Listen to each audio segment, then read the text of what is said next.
바랍니다. 다른 분들도 고향을 참 좋아하겠지만 저도 제 고향을 참 좋아합니다. 제 고향 후포에는 언제 다녀와도 기분이 좋습니다. 우선 먹을거리가 풍부합니다. 생선이 다양하게 있죠. 이쁜 새우도 있죠. 겨울에 가면은 영덕 대게를 마음껏 먹을 수 있어서 참 좋습니다. 그러나 그것보다 더 좋은 것은 방파제에 나가서 갈매기와 함께 바다를 보며 즐기는 겁니다. 2km가 좀 넘는 긴 방파제는 정말 산책하기 좋은 곳입니다. 방파제를 걷고 난 다음에 새로 생긴 스카이워크를 걸으며 스릴을 만끽할 수도 있습니다. 등대가 있는 등기산으로 올라가면 지금은 신석기 유물관이 있지만 제가 어렸을 적에는 밭들이 있던 곳을 둘러봅니다. 옛 추억이 새록새록 떠오릅니다. 그런데 그 추억 가운데 하나는 꼭 지우고 싶은 게 있습니다. 바로 수박서리 사건입니다. 고등학교 2학년 어느 여름밤이었습니다. 밤이 깊은 시간이었는데 친구들이 등기산에 놀러 가자고 불러냈습니다. 지금도 제가 안경을 쓰고 있습니다만은 그때도 안경을 썼는데 안경을 썼지만 밤에는 아무래도 잘 보이지 않아요. 그렇다고 야맹증은 아닌데 그래도 밤에 정상적인 시력을 가진 사람들보다는 잘 안 보입니다. 그래서 좀 느끼지 않았어요. 그러나 친구들이 재촉하는 바람에 함께 산에 올라갔습니다. 그리 높지는 않지만 산 꼭대기에 올라가니까 기분은 아주 좋았습니다. 시원한 바람이 불고 바다와 동네가 한 폭의 흑백 그림처럼 보이기도 해서 잘 올라왔다는 생각이 들었습니다. 3.1 만세운동 기념비를 중심으로 앉아서 이런저런 얘기를 하며 시간을 보냈습니다.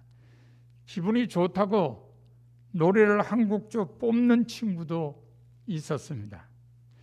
시간이 조금 흐르자 한 친구가 아이 배고프다야 그런 말을 했어요. 그랬더니 또 다른 친구가 야, 저 아래쪽에 올해 처음으로 수박을 재배하는 밭이 생겼어. 말이 끝나자마자 수박 서리가 결정되었습니다.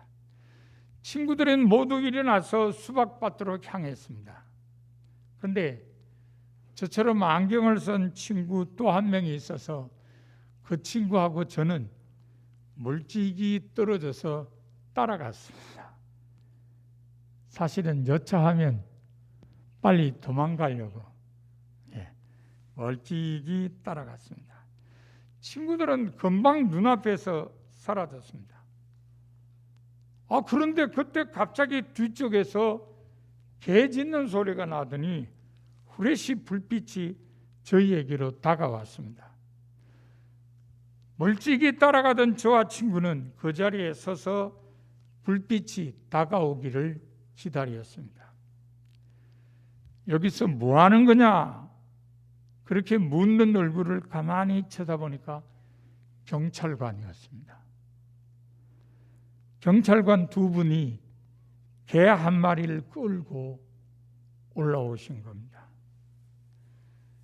잠이 오지 않아서 바람 쐬러 올라왔습니다 라고 대답했더니 너희 둘뿐이냐? 라고 다시 물으셨습니다. 그렇다고 거짓말로 대답했습니다. 다른 친구들은 눈에 보이지 않을 뿐만 아니라 지금 좋지 않은 일을 하러 갔기 때문에 그냥 저희 둘뿐입니다라고 대답했습니다. 그러자 산에 올라왔으면 조용히 있다 내려가지 왜 노래하고 떠들면 난리냐? 동네 사람이 시끄럽다고 신고를 했잖아. 그렇게 야단을 치면서 내려가자. 그러면서 저기를 끌고 앞장서서 그러셨습니다. 저와 친구는 꼼짝없이 집으로 내려왔습니다. 멀찍이 따라가던 사람의 말로였습니다. 다음날 아침에 학교에 갔습니다. 난리가 났습니다. 야, 어제 니네 2명 어디 갔더냐? 말도 말아야 경찰관한테 잡혀서 끌려 내려와서. 경찰관이 올라왔어? 니네는 어떻게 됐냐? 그냥 수박밭 하나 작살냈지 뭐.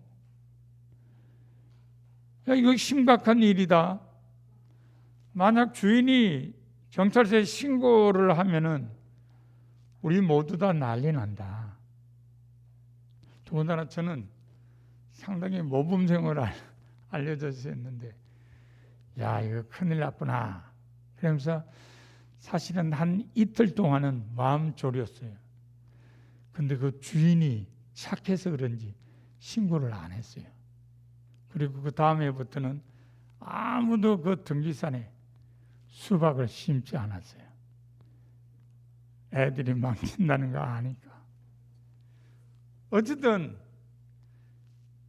저와 또 다른 안경 쓴 친구는 멀찍이 따라가다가 경찰관에게 끌려서 집으로 내려오는 일이 있었습니다. 자, 오늘 본문도 멀찍이 따라가던 사람에 관한 이야기입니다. 사람들이 겟세마네에서 기도하시던 예수님을 끌고 대제사장에게로 갔을 때 사도 베드로가 멀찍이 따라서 대제사장의 집들 안까지 갔다는 것입니다. 이 멀찍이라고 번역된 히라버는 마크로센입니다. 멀리 떨어져서라는 뜻입니다. 그런데 마가복음 저자만 이 단어를 쓴 것이 아닙니다. 마태복음 26장 58절과 누가복음 22장 54절에도 같은 단어가 등장합니다. 3명의 복음서 저자가 같은 단어를 썼다는 것입니다. 3명의 복음서 저자가 멀찍이라고 번역된 마크로센이란 단어를 사용했다는 것은 하나같이 멀찍이 따라간 베드로를 책망했다는 것을 의미합니다. 그렇게 멀찍이 따라갔으니 자기 살 궁리만 하고 예수님을 모른다고 3번씩이나 부인하지 않았느냐고 책망하는 것입니다. 3명의 복음서 저자의 생각은 좀 더 확실하게 예수님을 따랐더라면 3번씩이나 예수님을 부인하는 어리석음은 범하지 않았다는 것입니다. 하지만 3명의 복음서 저자가 하나같이 예수님을 멀찍이 따라간 베드로를 언급한 것은 베드로 한 사람만을 책망하기 위해서는 아닙니다. 이것은 복음서가 기록될 당시에 예수님을 멀찍이 따르는 사람들이 있었음을 암시합니다. 감리교 신학대학교에서 오랫동안 신약 성서 신학을 가르친 박익수 박사는 마가복음 성서 교재에서 이렇게 썼습니다. 주후 60에서 70년 사이에 팔레스틴의 모든 유대인은 엄청난 재난을 당했으며 특히 그리스도인들은 그리스도를 믿는다는 사실 때문에 끌려가 신문을 당하고 십자가를 져야 했으며 끝내는 순교를 감내해야 했습니다. 바로 이러한 처절한 역사의 현장에서 예수의 복음을 변증한 마가복음서를 우리는 고난의 복음서라고 부릅니다. 바로 이러한 박해의 상황에서 3명의 복음서 저자는 베드로를 책망했습니다. 왜 주님을 확실하게 따르지 못하고 멀찍이 따랐느냐고 말입니다. 그러므로 이 책망은 베드로만이 아니라 복음서가 기록될 당시에 멀찍이 따르는 사람들에 대한 책망이기도 합니다. 그런데 복음서 저자들의 이 책망이 오늘 우리에게 의미가 있는 것은 우리 중에도 주님을 멀찍이 따르는 사람들이 있기 때문입니다. 하나님의 자녀여, 예수 그리스도의 제자여, 하나님 나라 백성으로서 확실하게 주님을 따라야 하는데 언제든지 꽁무니 뺄 수 있도록 멀찍이 따르는 사람들이 있다는 것입니다. 그러면 초대교회 성도들 가운데도 현대교회 성도들 가운데도 베드로처럼 주님을 멀찍이 따르는 사람들이 생기는 이유는 뭘까요? 첫 번째 이유는 자기 길에 대한 확신이 없기 때문입니다. 성도가 이 땅에서 하나님의 자녀로 예수 그리스도의 제자로 하나님 나라 백성으로 사는 의미를 제대로 이해하지 못하고 확신을 갖지 못한다면 주님을 멀찍이 따를 수밖에 없습니다. 마가복음 7장 29절에 보면 베드로가 예수님에 대한 신앙 고백을 합니다. 그런데 신앙 고백 다음에 예수님께서 고난에 대한 예고를 하자 베드로는 예수님을 붙들고 항변합니다. 그래서는 안 된다는 거예요. 그래서 예수님으로부터 사단아 내 뒤로 물러가라 라는 책망을 받았습니다. 베드로는 예수님을 그리스도라고 고백했지만 그리스도가 고난을 받아야 한다는 것을 이해하지 못했습니다.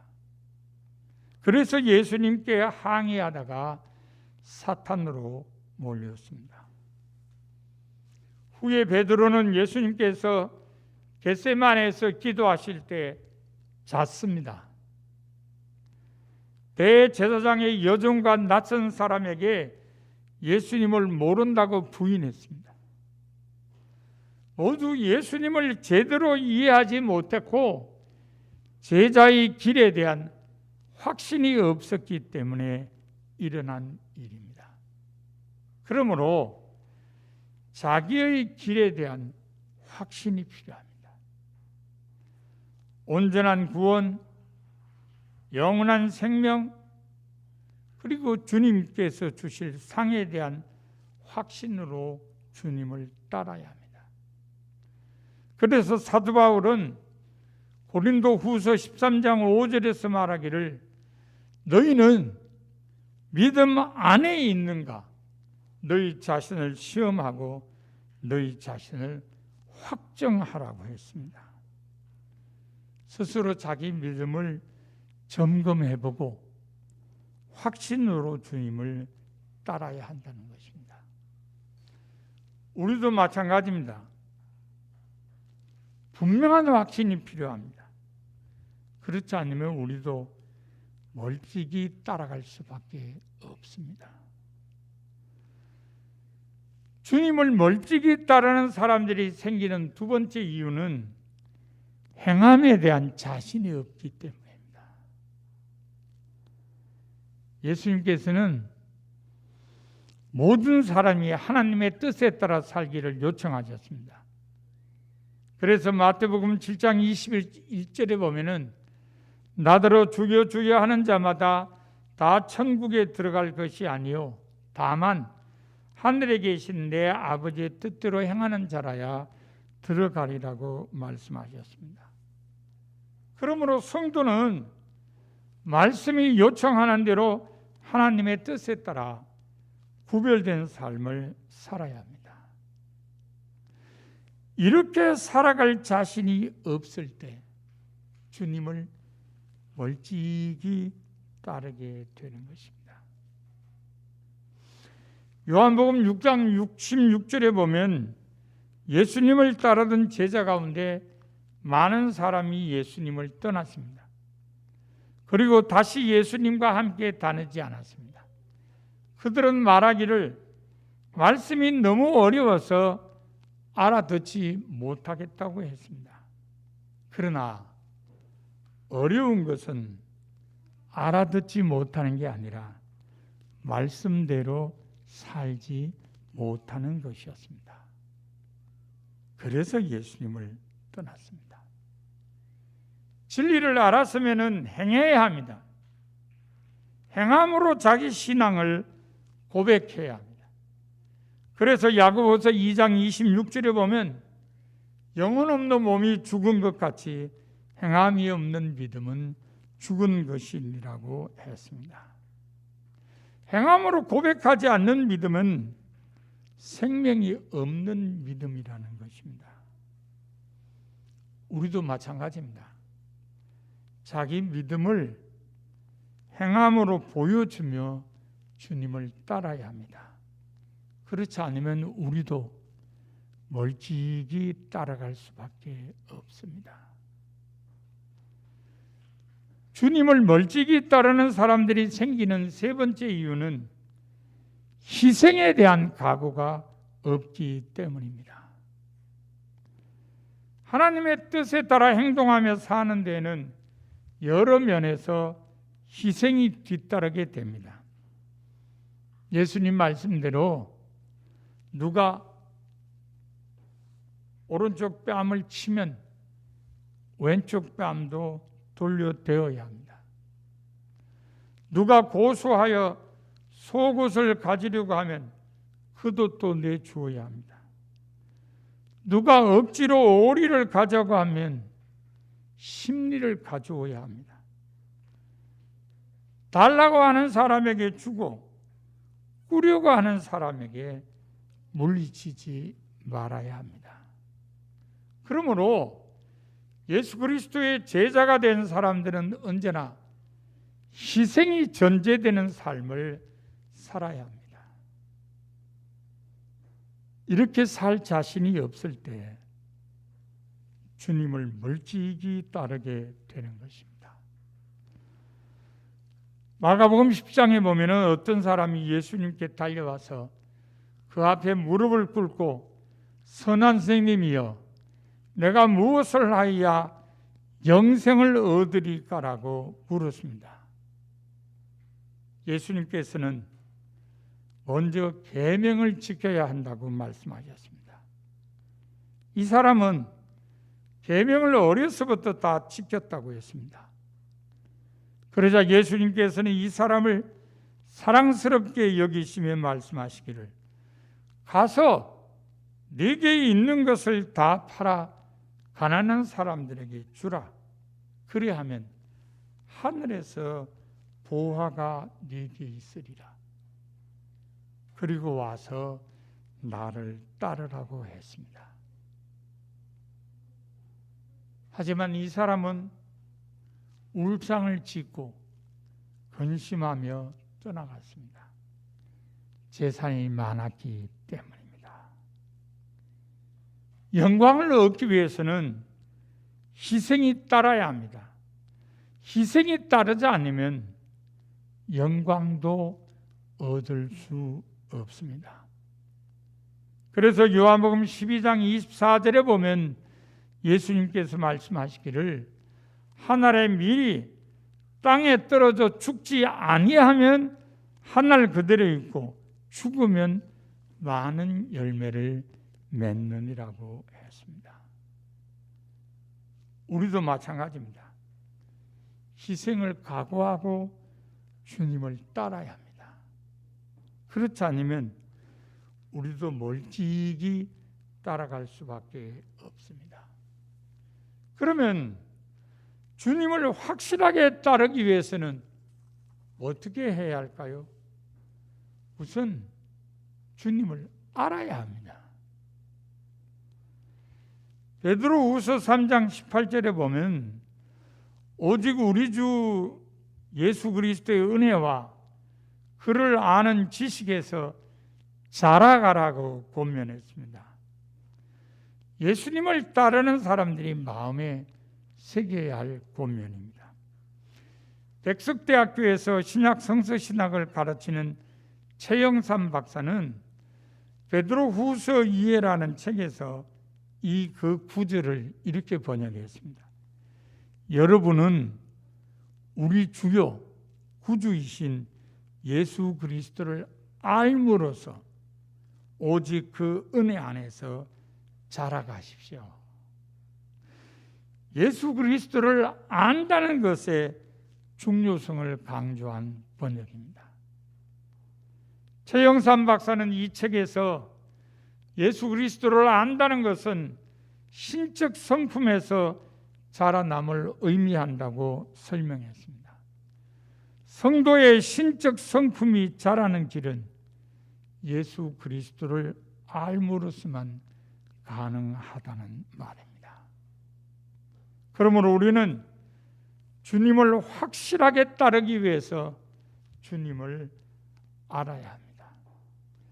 주님을 더 잘 아는 것이 주님을 보다 더 잘 따르는 성숙한 그리스도인이 되는 길이기 때문입니다. 주님을 확실하게 따르기 위해 해야 할 두 번째 일은 주님을 바라보는 것입니다. 히브리서 12장 2절에 보면 믿음의 주여 또 온전하게 하시는 이인 예수를 바라보자라고 권면했습니다. 예수님을 따르는 사람들이 마음에 새겨야 할 권면입니다. 뭘 바라본다고 하는 것은 옆눈을 팔지 않고 한 초점으로 시선을 집중시키는 행동을 말합니다.